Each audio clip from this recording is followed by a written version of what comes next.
नमस्कार मंडळी, मोरेताईंच्या recipe channel मध्ये तुमचं स्वागत आहे। आता आषाढ महिना सुरू झालेला आहे, तर आज आपण आषाढ तळण तळणार आहे। त्याच्यामध्ये आपण तिखट पुऱ्या करणार आहे।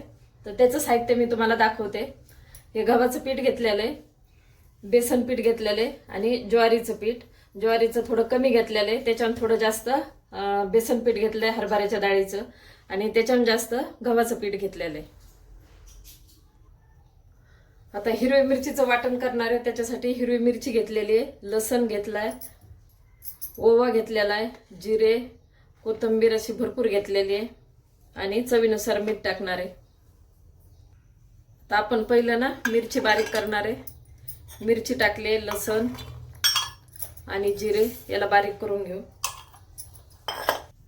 आता आपण पुऱ्यासाठी पीठ भिजवणार आहे ना, तर ते पीठ आईच भिजवणार आहे आणि आईच्या हाताने, माझी आई आलेली आहे ना, तर माझ्या आईच्या हाताने मी आता ह्या तिखट पुऱ्या करून घेणार आहे। मी नुसते गव्हाच्या पिठाची करत होते, पण पहिल्या पद्धतीने माझी आई आता करून दाखवणार आहे। तिने पण पीठ घेतलेले, आता पीठ मिक्स करीन एकदा। करा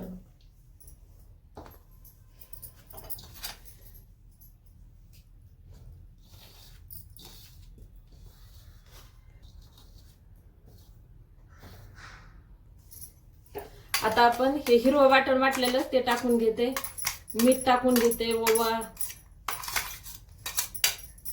हातावर चोळून ओवा टाकला, चवीनुसार मीठ टाकू,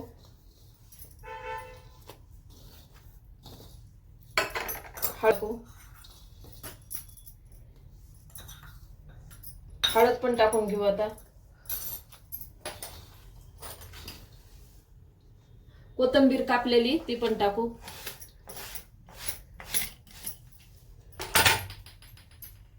आता ते सगळं मिक्स करून घेऊ आणि मग पाणी टाकून भिजवून घेऊ।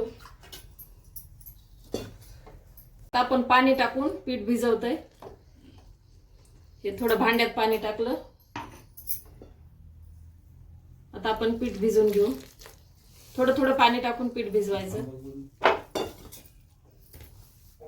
मी मोरेताईची आई आहे।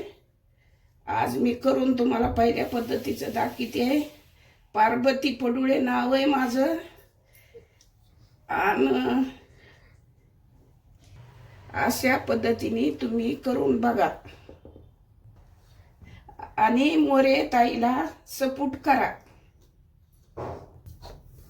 आता आपलं पीठ भिजून झालेलं आहे, असं घट्ट जास्त पातळ पण नाही, एकदम म्हणजे पुरी चांगली लाटता येईल असं पीठ भिजवलेलं आहे। आता आपण पुरी तयार करणार आहे ना, तर बाईनं काय केलेलं आहे, आईनं माझ्या थोडंसं पोळपाटाला तेल लावलंय आणि त्याच्यावर एक लाटी ठेवली आहे। आता ती पुरी लाटणार आहे, मग आपण पुरीला तळून घेऊ।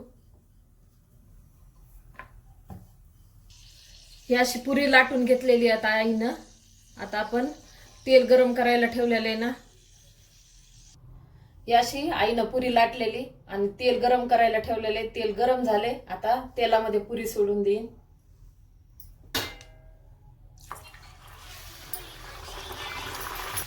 पुरी टाकली आणि आईनं लगेच पलटी केली। मी आता परत दाखवायले। छान कलर आलेला पुरीला आणि एकदम चवदार होणार आहेत। आता आईच्या हाताच्या अशा पुऱ्या तुम्ही नक्की करून बघा। ते पा दोन्हीकडून पण छान तळलेली पुरी। आता आईनं एक पुरी तेलात टाकली होती, ती मस्त तळली, दोन्हीकडून पण छान कलर आलेला आहे। आता राहिलेल्या पुऱ्या आई अशाच करून घेणार आहे। अशा प्रकारे आईच्या पद्धतीने आईनं आषाढ स्पेशल तिखट पुऱ्या तयार केलेल्या आहेत। त्या नक्की तुम्ही एकदा ट्राय करा आणि कमेंट मध्ये कळवा।